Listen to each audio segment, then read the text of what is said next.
सनातन धर्म ज्ञान गंगा चैनल में आप सभी का स्वागत है। मेरे प्यारे कृष्ण भक्तों, आप सभी को जय श्री कृष्णा। मेरे प्यारे कृष्ण भक्तों, आज रविवार विशेष वीडियो में हम लोग सत्य सनातन धर्म में एकादशी व्रत की चर्चा करेंगे। हमारे हिंदू धर्म में एकादशी के व्रत की बहुत बड़ी महिमा है। यह व्रत हर शुक्ल पक्ष और हर कृष्ण पक्ष के 11वें दिन अर्थात जो 11वां दिन आता है एकादशी का दिन, उस दिन पड़ता है। हम इस तरह महीने में 2 बार और साल में 24 बार ये व्रत आता है। इस व्रत की महिमा शास्त्रों में यह बताई गई है कि जब हम इस व्रत को सही विधि विधान से करेंगे तो हमें परमात्मा की प्राप्ति हो सकती है। अर्थात हमारी आत्मा जो जन्म जन्मांतर से सृष्टि के आरंभ से जन्म मरण चक्र में भटक रही है, वो परमात्मा से मिलन कर सकती है। बस शर्त यह है कि हम उसको सही विधि विधान और सही कामना से करें।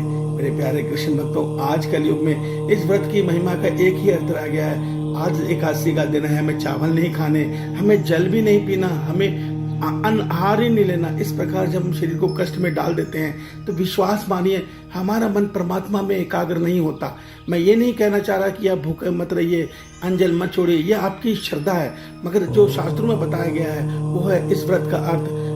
एकादशी का अर्थ यह है 11 ही साधन है हमें परमात्मा को प्राप्त करने के लिए। परमात्मा ने हमें इस शरीर में दिए हैं, वो 11 साधन है। 5 ज्ञान इंद्रियां, 5 कर्म इंद्रियां और 1 मन। ये वो इस शरीर के यंत्र में ये वो सारे साधन हैं जिसके द्वारा एक मनुष्य परमात्मा को पा सकता है।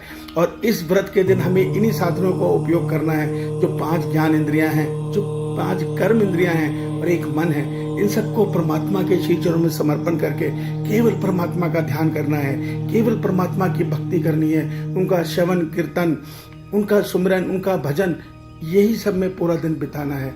और मन में कामना केवल एक रखनी है, हे प्रभु मैं देवता पद नहीं चाहता, हे प्रभु मैं संसार के सुख भी नहीं चाहता, हे करुणा निधान मैं इतना स्वार्थी हूँ कि जन्म जन्मांतर से केवल अपने निज शरीर के सुख के लिए जीवन जी रहा हूँ। हे प्रभु अब मेरे मन में अपना ज्ञान दीजिए, मुझे ऐसी बुद्धि दीजिए जिससे मैं आपसे प्राप्त इस शरीर से इस संसार की इस प्राणी मात्र की निष्काम सेवा करूं और मन से आपसे जुड़ जाऊं।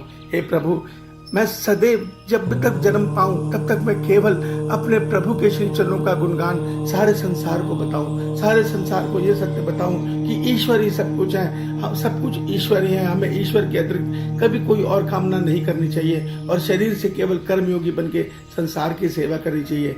हे प्रभु मुझे ऐसी बुद्धि और ऐसी सेवा प्रदान करो, मैं आपका ऋणी रहूंगा। मेरे प्यारे कृष्ण भक्तों, जब हम इस भावना से व्रत को करेंगे निश्चित मानिए परमात्मा द्रवित होंगे, उससे ज्यादा द्रवित होंगे जो आप निर्जला आहार लेके व्रत कर रहे हैं। कुछ लोग दंत कथाएं बताते हैं कि इस दिन व्रत करने से ये लेने से ये होता है, हम कीड़े बनते हैं, वो बनते हैं।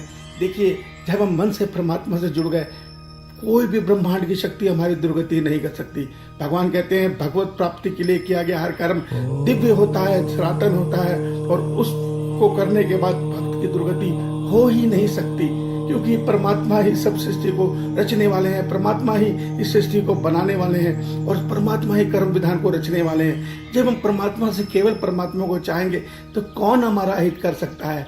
आप हल्का आहार लीजिए, अपने शरीर को कष्ट मत दीजिए, उतना कीजिए जितना आपके शरीर में सामर्थ्य हो। इस सत्य को समझिए। ईश्वर आप सबका कल्याण करें। आपका दिन शुभ हो। जय श्री कृष्ण।